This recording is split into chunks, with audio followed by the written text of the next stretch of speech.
Hey y'all, it's Burgess Taylor, our Journey with Burgess. I have cold coffee today.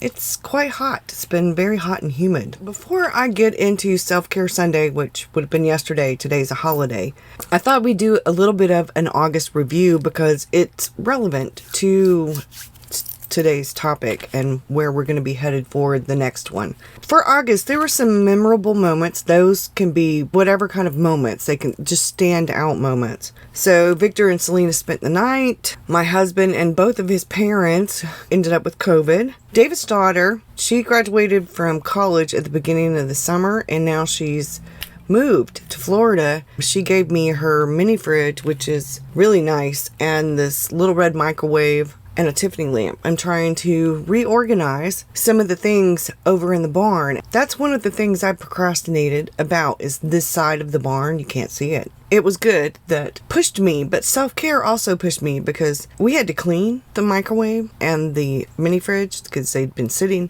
I've had to move some bookcases and stuff so I could make room. Some of my wins were Self-Care Sunday. Started focusing more on the positive and the feelings of being blessed and feelings of thankfulness and gratitude, just positive mindset. I'm being more mindful and being more present, which has really helped my state of mind because I was sick for 2 months, getting really frustrated and really down and just felt really being sick affected my mental and physical health. One of the other things that was a win was getting some of this stuff done. Another win was getting some PDFs done for Patreon, and I just realized I need to post some things to YouTube memberships. I'm like behind, but I'm just now really starting to feel better and really starting to get kind of in a routine and a schedule again, or at least slowly I'm pacing myself because I'm still getting very tired. I'm still using the inhaler. This has been rough, but I am finally feeling much better. Learning and growth. I actually learned some stuff. I learned to really give myself grace, not only for the lack of content and the lack of work and not posting on the schedule or at least a remote kind of schedule. I felt really guilty. I had to address that and allow myself grace. I worked through some of that and I don't really feel guilty anymore about that. I do feel a bit off still, which is why I'm working on content and why I am trying to get on a better schedule, pace myself so that I don't get so overwhelmed or burnt out, so that I can remain consistent and be accountable. But finally, for the most part, let go of some of my issues around comparison. That was some really deep work, but it opened the door to healing. It opened the door towards whenever I say I am enough, whenever I say I am good enough, to really meaning that and to be very true to myself and to what I stand for, I think, what I believe in and where I'm headed, just to be honest about what I'm doing. This is working, this isn't working. I feel FOMO, I'm not quite sure. I've been thinking about switching. I don't know what I'm doing. This is a work in progress. So whenever I do feel that bit of comparison, I think maybe it just needs to be addressed when I'm talking about whatever it is I'm feeling the comparison about, or, stuff like that. Which puts me to where we're at with the mental check-in. So like I said, I was sick for 2 months. COVID, bronchitis, pneumonia, sinus infection, and that really wreaked havoc with my mental health, not just my physical. So anxiety and stress, overwhelm, a lot of that came into play because I was sick for 2 months, which meant I was having a really hard time producing any kind of content, even for Patreon. I was just really feeling very down on myself. So what I tried to do a couple of times was I had taken some pictures, which was okay. I could do that a little bit and create posts where I'm writing and talking about things. So it's still like a chat. This is what's going on, an update. I also worked through some of the frustration and stuff that I had, the overwhelm. I think that's still a work in progress. Hello, I have anxiety, ADHD, and depression. So there's always going to be a little bit of something. It doesn't fix itself. Medicine helps a little. Therapy helps a lot. Doing things that work for me help, but it doesn't go away.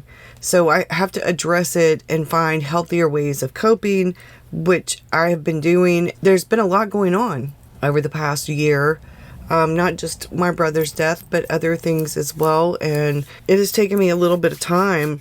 I realized that anxiety can really wreak havoc all on its own. So not only the anxiety can have very negative effects. It can cause you to be cross and grumpy because you're on edge.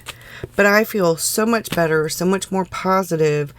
And I have been finding an outlet for said anxiety and frustration and overwhelm, which is really working well because it is a creative outlet.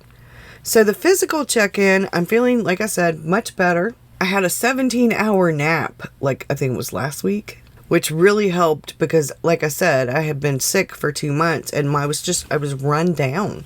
I'm still tired and I still had to pace myself and I'm still working on things, but I'm feeling better. And I'm listening to my body. The physical check-in, the mental check-in, that's been done. And one of the things that I noticed over the past few months, I have put off some things because of anxiety, because of fear. I have procrastinated said things because of anxiety and fear.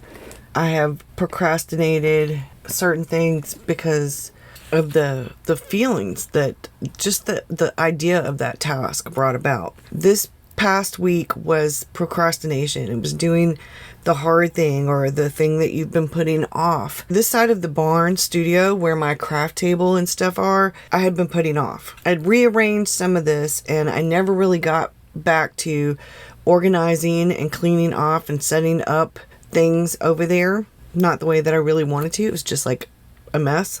One of the things that I read about procrastination made me stop and think. And then something happened that made me realize, like with the fridge and the microwave, I had to make some changes to fit them in here. Procrastination is more about our feelings, emotions, than our tendencies for laziness or just being bad at deadlines. At its core, we procrastinate to keep ourselves happy in the moment, which makes complete sense until we have to pull like an all-nighter, or until we fall asleep at our desk and end up with a crick in our neck. Understanding the why helps us with strategies. Some, can help us better ourselves. Some of that is that we have a emotional response to whatever it is we're avoiding, that we're procrastinating. So what they call avoid the task, avoid the bad mood repair. You can do work on things, and it's called use mood enhancement. So you're doing other things that can help you get into a better mood, or to get more into the mood of doing said task, or to make you help you get more motivated, inspired to do the task. The outcome is more positive because you have the habit of putting things off. Usually increases the more negative feelings later. So if you can change your mood about that task so that you can go to it. So like sometimes whenever I don't want to do something, or I'm not sure and I don't know where to start and I'm putting it off for whatever reason, I will sometimes go do dishes. I will go organize, go clean, go take a walk, go to the store, read a book. I have all different kinds of methods for procrastinating. I've noticed that the more passive procrastination, binge watching TV or videos, reading, those kinds of things, are less productive. They don't really help me get into the mood to do the thing. They actually just prevent me from doing the thing because I end up down that rabbit hole, which is what some of the people refer to as unproductive procrastination. Now, productive procrastination would be like when you do a different project or a different task. Maybe it's as important or important but not as important, things like cleaning the house or cleaning your car, or reading sometimes is something I need to do, but watching Netflix and binge watching YouTube videos is not something I really need to do. It's something I can reward myself with once I've got my task finished, which is one of the other things that can work with procrastination, is rewarding yourself. Our brains are oftentimes wired to think about our present and our future selves as separate people. So these different areas of the brain that we use for thinking about the present and the future are different. So they say that you can make whatever you're procrastinating on feel less uncomfortable if you can convince your present self into caring about your future self. Because like I said, when you do something, when you don't do something and you procrastinate about it and you have to do it anyway, eventually you're going to have to do it. You can end up with more negative feelings later on if said deadline is late, or if you procrastinate so much that you don't end up doing it at all and you really needed to do it. That happens sometimes with people who procrastinate about paying their bills, or procrastinate about going to get their taxes done on their car, or people who put off like paying a bill or putting gas in their car. You got to do it. So sometimes it's about making getting started easy. You can play around with ideas. You can get into the mindset. So maybe you can set a timer for like 5 minutes, 10 minutes. You don't have to do that task, but you can't do anything else. Like you could sit. So what you can do is sit and think about it. One of the examples would be, as a writer, I am often like, I've got all these ideas and I've been brainstorming, I've been ruminating over them, but I'm dreading the start of it. I don't know exactly where to start. So instead of panicking about it, instead of procrastinating about it, because lots of times I procrastinate because of anxiety. I get panicked. I'm like, oh, I don't even know what to do. I don't know where to start. I'm not good enough. Oh my God. So I get like, and I have to calm myself down. And it's about the feelings around the task, the fear. If I can ruminate, if I can have some time to sort of brainstorm, I don't have to write it down. I normally do though, but you can take 5 or 10 minutes to think about it. Think about all of the stuff, like say you're writing a novel. You need to write the outline and you aren't sure of like what exactly. So you spend that 5 or 10 minutes thinking about your character, thinking about your character arc, thinking about conflict, thinking about the goals and the motivation of the character. You're thinking about the plot overall, where the big conflicts, the rising action is going to happen compared to this character's motivation and goals and conflict. And then what's going to happen. We've got rising action, we've got falling action. That's probably going to happen a couple of times. So what's going to happen? And how are these things that are going to happen to this character going to improve her or him, change her or him? Is it going to take more than one thing? And you start imagining these different scenarios in your head. Whether I'm drawing something out and I'm imagining these different things in my head, these different color combinations, how I could draw maybe some of the and paint some of the textures and things like that. So I think about it. 5 minutes is really not that much. Think about it.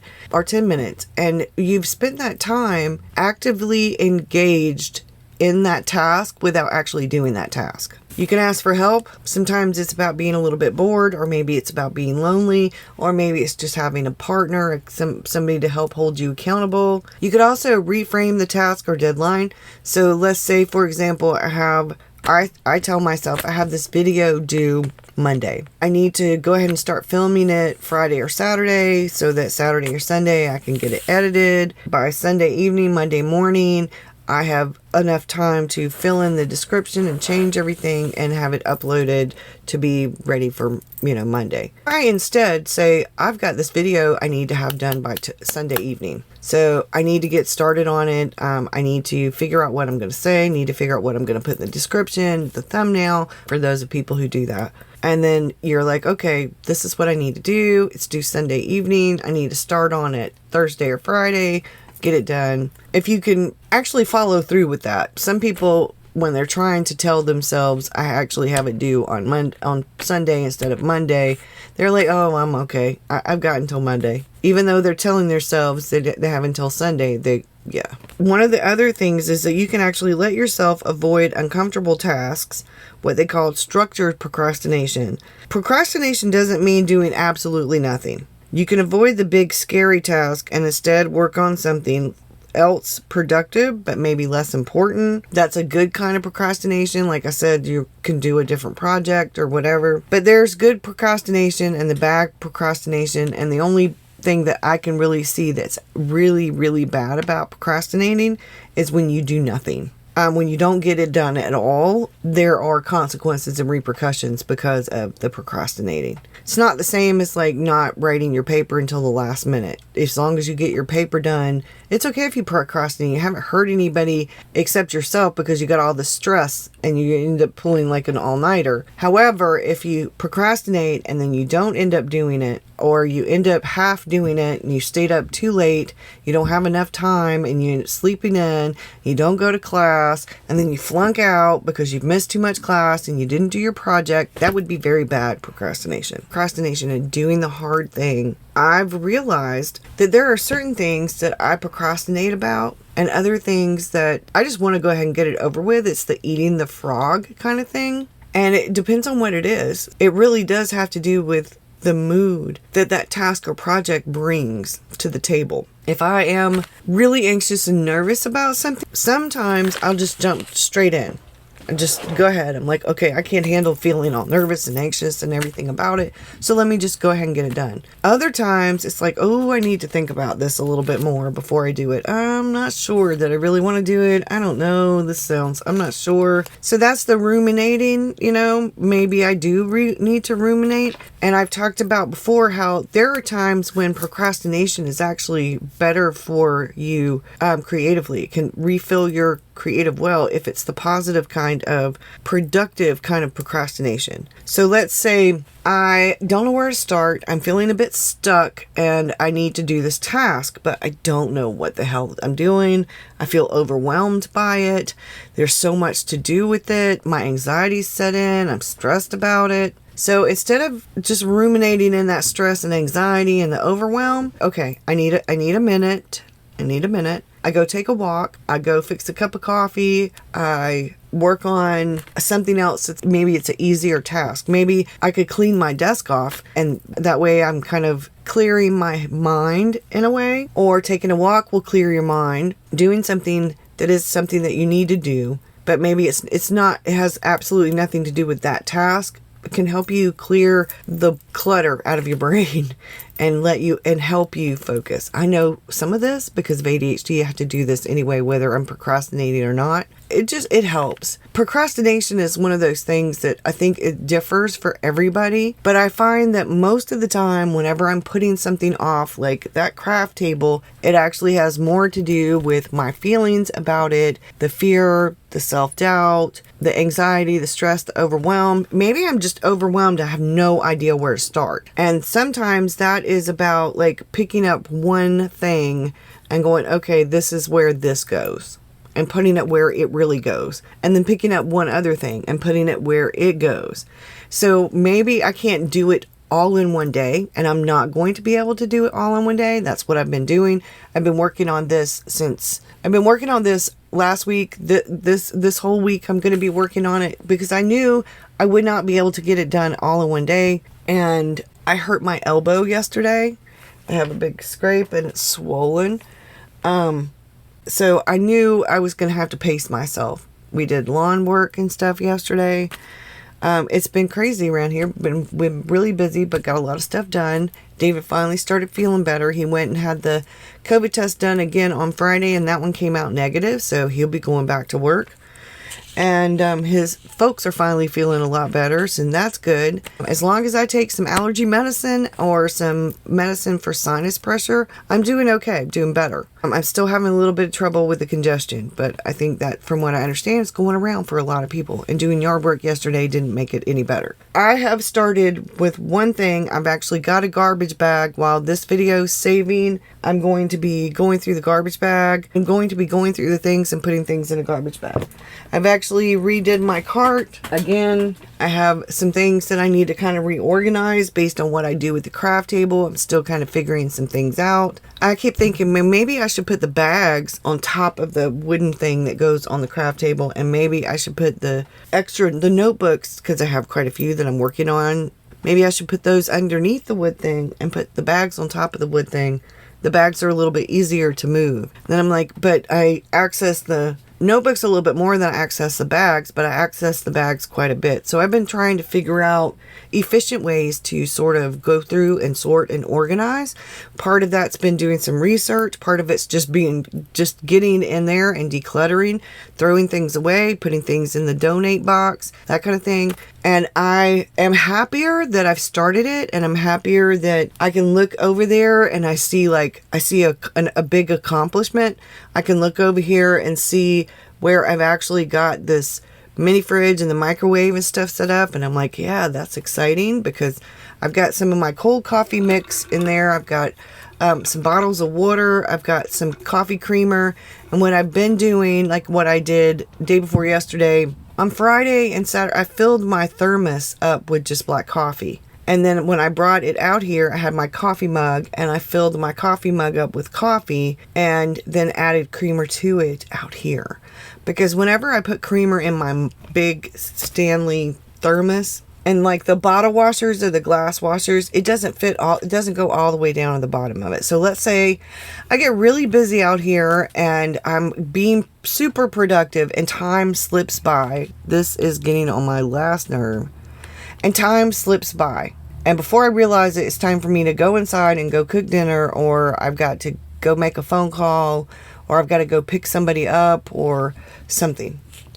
And I forget and leave my coffee out here with the creamer in it, and then it's going to sour. I mean, the thermos keeps it hot for a long time, but after a while it's going to sour especially like if I leave it overnight, 10 or 12 hours. But anything past that, and the longer it's out here, the more of the chance it's going to sour. And then I don't want my thermos smelling like sour coffee, you know. I've been trying to get things organized. I have some different lights to go up. That's one of the things. I've been pulling out some of my Halloween kind of decorations, my fall. I've got these to go up, which I think are really cute. They're indoor, outdoor, string to string, steady burning, or two-way flashing. I'm excited. These are little mushrooms. I have some little green leaves. I've got a couple of different sets of lights, and I like that. I'll have to look and see what other ones I have. All right, y'all. I think that's it. Are you procrastinating about something? Have you been procrastinating about something? Have you been putting something off? That was our goal for the week of procrastination. Our next week is going to be about boundaries.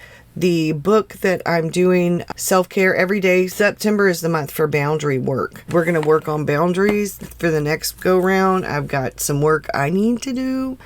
I took the self-care quiz on boundaries for the first day of September, and I didn't do so well. I need to work on my boundaries. Really do. Before I forget, I have some of what I'm going to be using for 2022. We're going to talk about it. If you want, I will do a video on it. I will show you some of what I'm going to be using. Some of it is some of the same stuff I've been using, just new because I've filled things up. New things because it's going to be 2022. Some of the things are going to be changing a little bit. Some of the things I'm not quite sure, and I'm still trying to figure out. I know I'm not really getting any new covers. I can't afford any covers. I've got a couple that I had gotten recently over the past 6 months. I've got this one in A6, which is a Moterm in red, which you have a hard time finding now. And I have not really used it much.